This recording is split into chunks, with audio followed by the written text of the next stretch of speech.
Sidang perkara nomor 65 garing PUU strip 17 Romawi garing 2020 dengan ini saya nyatakan dibuka dan terbuka untuk umum.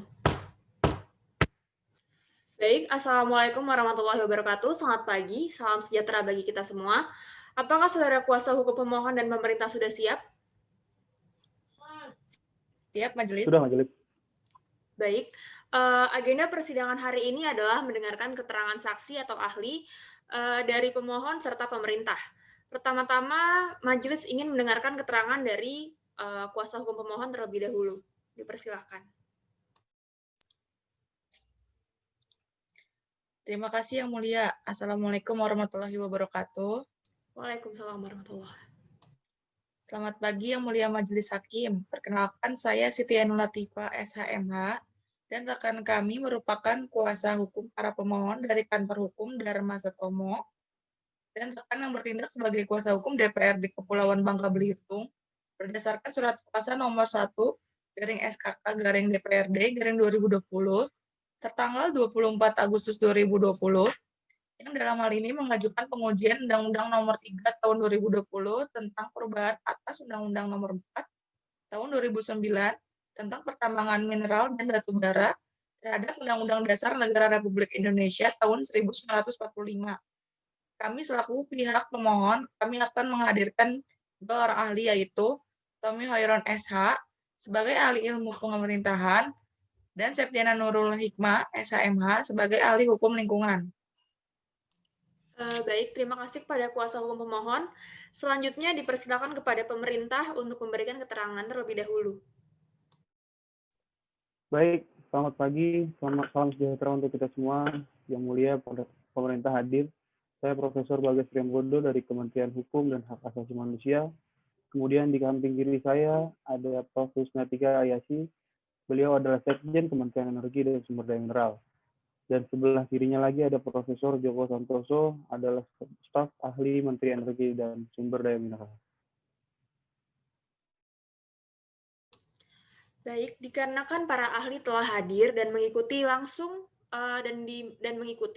langsung saja dipersilakan kepada saudara untuk maju ke depan untuk kami ambil sumpahnya.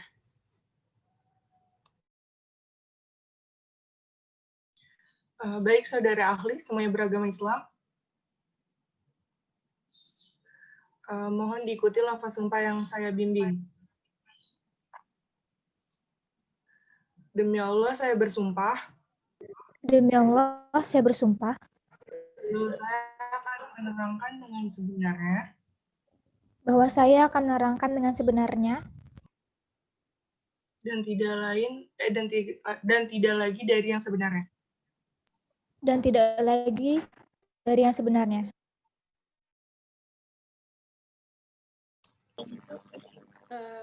Baik, kepada para ahli silakan duduk kembali. Oleh karena pada sidang yang lalu DPD Kepulauan Bangka Belitung belum memberikan keterangan, maka saya persilakan kepada DPD untuk memberikan tanggapan permohonan ini.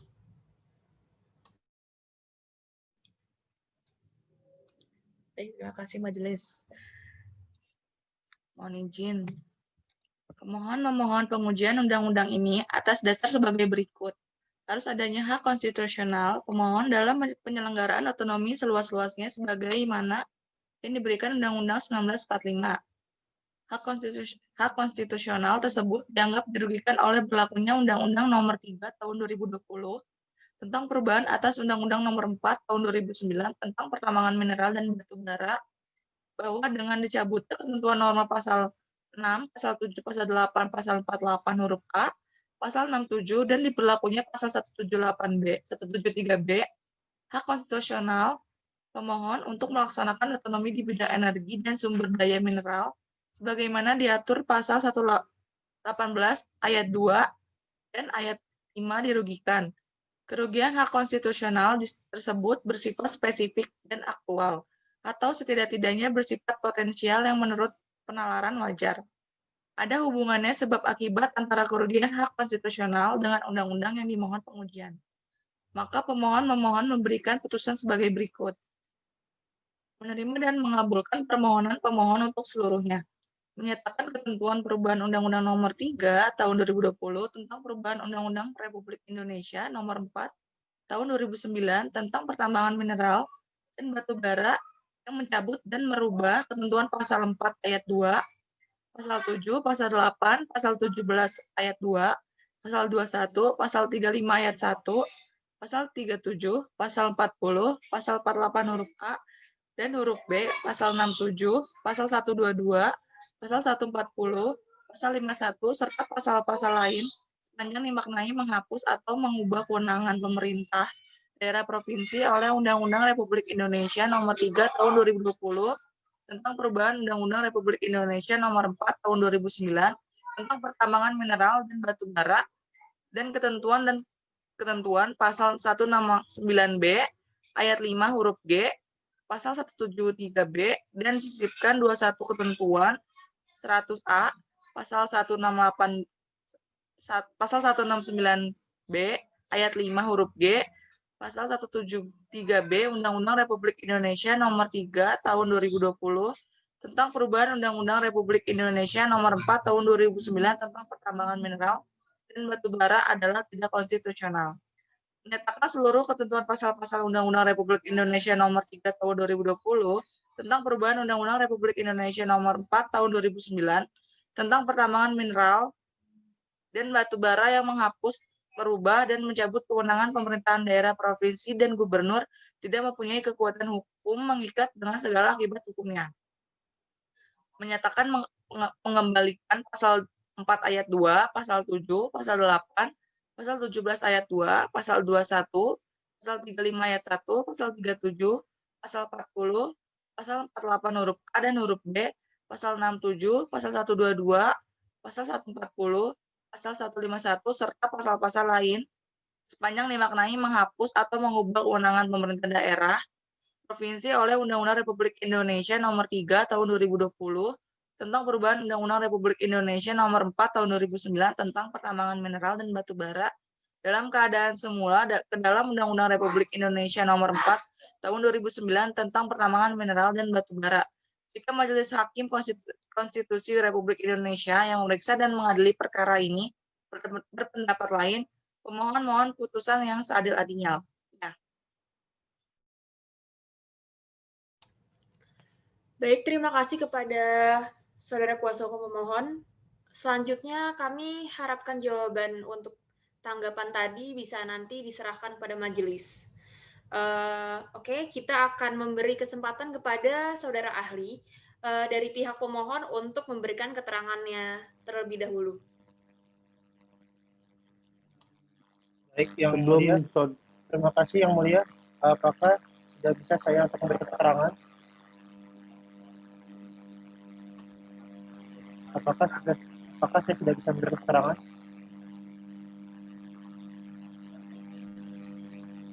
Terima kasih Yang Mulia. Apakah saya sudah bisa memberi keterangan? Baik, dipersilakan kepada ahli pemohon, namun mengingat banyaknya ahli yang juga bergantian, jadi mohon mengingat waktu. Baiklah, terima kasih Yang Mulia. Assalamualaikum warahmatullahi wabarakatuh. Salam sejahtera bagi kita semua. Salam konstitusi. Batu bara merupakan suatu potensi sumber daya alam Indonesia yang tidak terbarukan. Oleh karena itu, dalam Undang-Undang Nomor 4 Tahun 2009 tentang pertambangan mineral dan batu bara atau Undang-Undang Minerba maupun dalam Undang-Undang Nomor 32 Tahun 2009 tentang perlindungan dan pengelolaan lingkungan hidup menyatakan bahwa pemerintah kabupaten tidak memiliki kewenangan dalam bidang usaha tambang batu bara. Ketentuan ini diperkuat setelah keluarnya Perpu Nomor 2 Tahun 2014 tentang pemerintah daerah.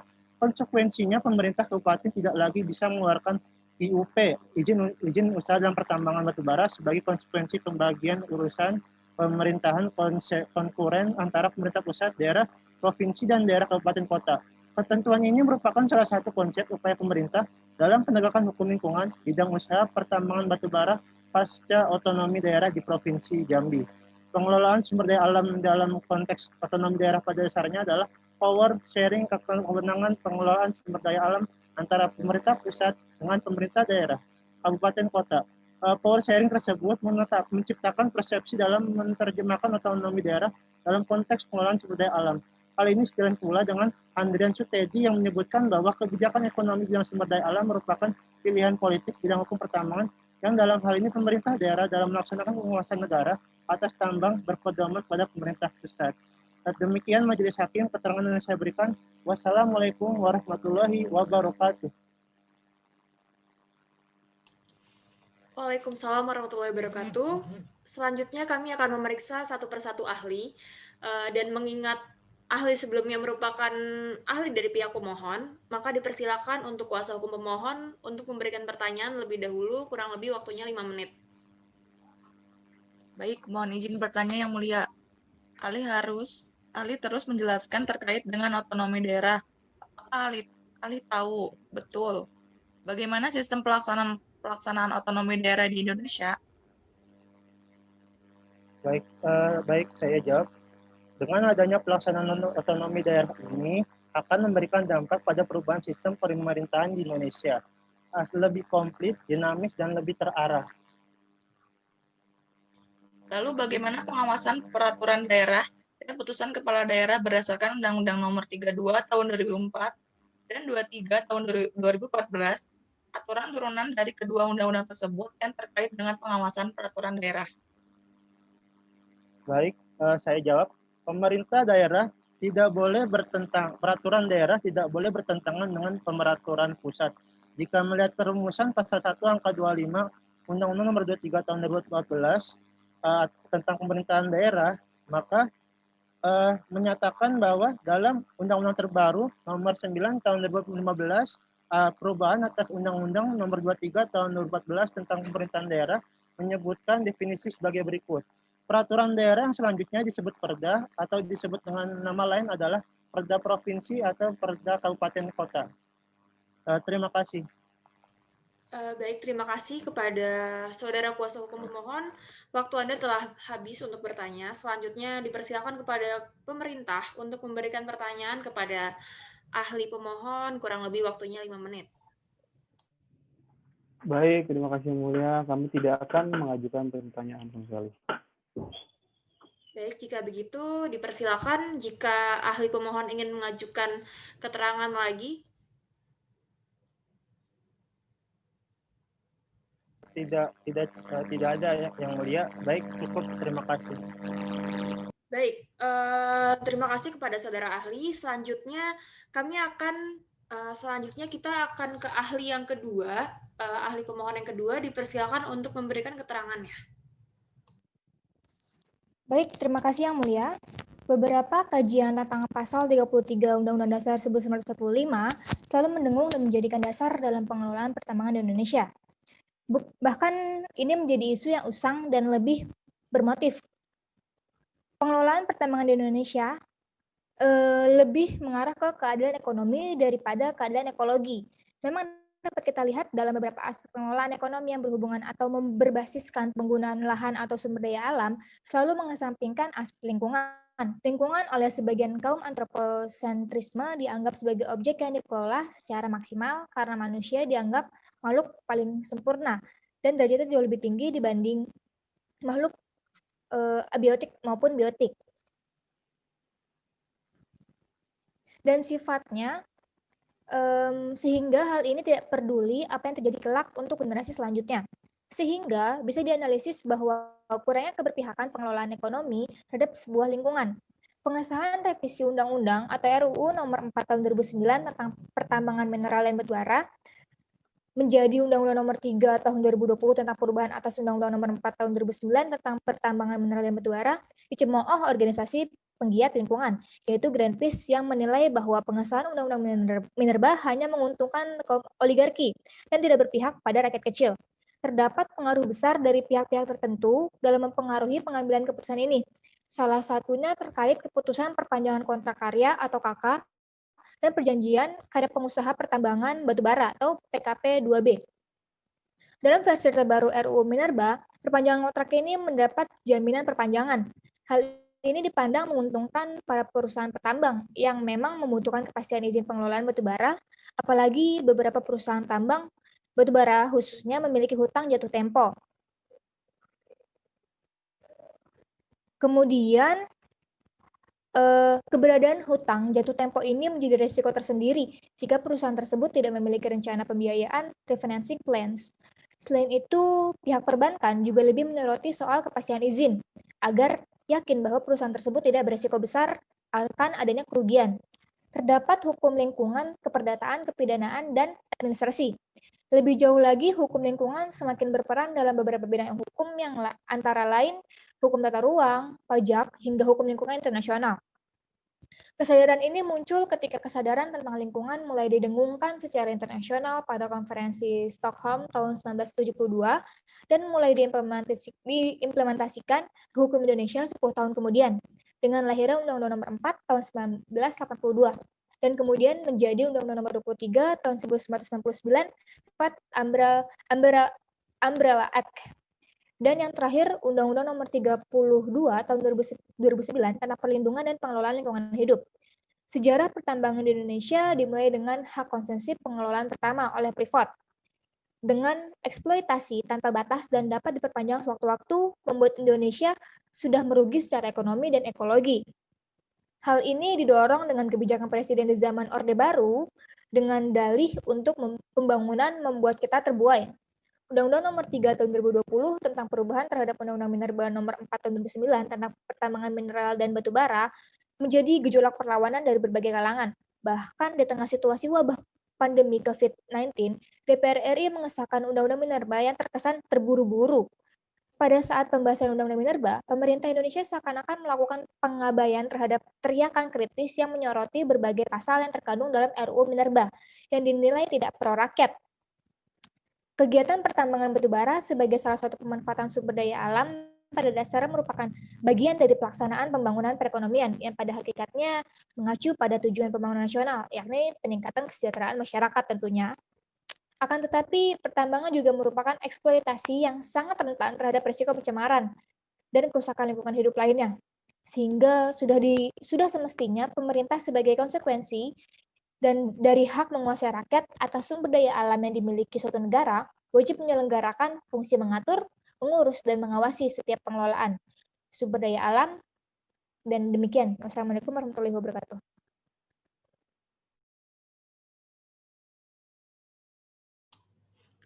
Baik, terima kasih kepada ahli. Apakah dari pihak kuasa hukum pemohon akan bertanya? Tentu saja, Yang Mulia. Baik, dipersilakan waktunya 5 menit. Ya, mohon dijelaskan kepada saudara ahli, apakah benar jika Undang-Undang Mineral dan Batu Bara tahun 2020 dapat mengancam masyarakat, lingkungan, dan bahkan ekosistem yang berada di sekitar tambang? Baik, ahli akan mencoba menjawab. Pada pasal-pasal dalam Undang-Undang Minerba yang telah disahkan seperti yang terkandung dalam pasal 4, 7, dan 8, telah mengubah kewenangan pemberian izin pertambangan ke pemerintah pusat. Selain itu, mengingat pula pada pasal 45, yang mengatakan bahwa jika terdapat mineral lain yang tergali dalam suatu masa eksplorasi, maka tak terkena royalti. Dalam pasal 128A yang mengatur pemberian insentif kepada perusahaan yang melakukan pemurnian, serta pada pasal 169A dan 169B yang dinilai bisa menjadi karpet merah bagi perusahaan tambang batubara yang saat ini ingin menguasai 70% pertambangan di Indonesia. Maka, mengacu pada pasal-pasal berikut, ahli dapat menilai akan terjadi polemik baru dalam lingkungan hidup. Selain itu, jika segala pengawasan pertambangan dilakukan secara terpusat, akan terjadi ketidakefektifan. Mengingat kegiatan pertambangan meliputi kegiatan dalam pertambangan itu sendiri, yaitu penilaian, pengelolaan, dan pengusahaan. Harus cepat dan tepat. Baik, terima kasih saudara ahli. Selanjutnya dari pemerintah, apakah akan mengajukan pertanyaan? Baik, pihak kami tidak akan mengajukan pertanyaan, Yang Mulia. Selanjutnya, saudara ahli, terima kasih atas keterangan yang telah Anda berikan. Maka kita lanjutkan pemeriksaannya ke pemerintah. Saudara pemerintah, apakah ahlinya sudah hadir semua? Sudah hadir semua, Yang Mulia. Baik, langsung saja kepada saudara ahli dari pihak pemerintah, dipersilakan untuk memberikan keterangannya.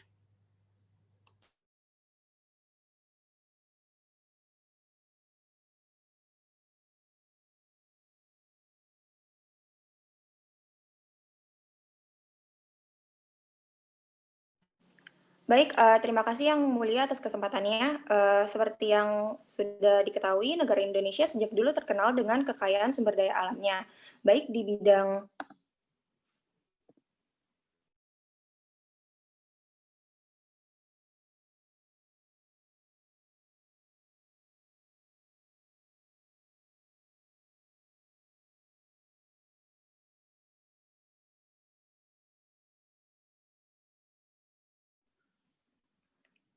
Baik, terima kasih Yang Mulia atas kesempatannya. Seperti yang sudah diketahui, negara Indonesia sejak dulu terkenal dengan kekayaan sumber daya alamnya, baik di bidang perkebunan, pertanian, perikanan, dan bahkan pertambangan. Salah satu sumber daya alam yang berpotensi untuk meningkatkan kesejahteraan rakyat adalah pertambangan. Pulau Sumatera memiliki kekayaan alam hasil tambang berupa minyak bumi, batu bara, tembaga, timah, granit, dan beberapa hasil tambang lainnya sampai di pulau paling timur di Indonesia, yaitu Jayapura, menyimpan kekayaan tambang minyak bumi, emas, perak, dan beberapa hasil tambang lainnya. Berdasarkan data PricewaterhouseCoopers, industri pertambangan di Indonesia telah menyumbang sekitar 4% sampai 5% dari keseluruhan produk domestik bruto Indonesia. Industri pertambangan juga berperan penting bagi beberapa provinsi yang kaya sumber daya mineral dan batu bara. Sejak 2019, terjadi fluktuasi hasil produksi yang cenderung mengalami penurunan bagi komoditas tembaga, emas, dan nikel. Tetapi penurunan tersebut lebih disebabkan faktor harga pasar atau aspek operasional. Artinya, sektor pertambangan masih merupakan potensi besar bagi Indonesia dalam mensejahterakan rakyat. Oleh karena itu, dibutuhkan peran pemerintah sebagai regulator dalam mengatur eksploitasi di bidang pertambangan. Peran pemerintah sangat penting karena sektor pertambangan merupakan sektor yang diminati oleh investor asing. Sedangkan pasal 33 ayat 3 Undang-Undang Dasar Negara Republik Indonesia tahun 1945 dengan tegas menyatakan bahwa bumi dan air dan kekayaan alam yang terkandung di dalamnya dikuasai oleh negara dan dipergunakan untuk sebesar-besarnya kemakmuran rakyat. Rumusan konstitusi tersebut menunjukkan bahwa negara memiliki kedaulatan atas sumber daya alamnya, termasuk kekayaan mineral dan batu bara.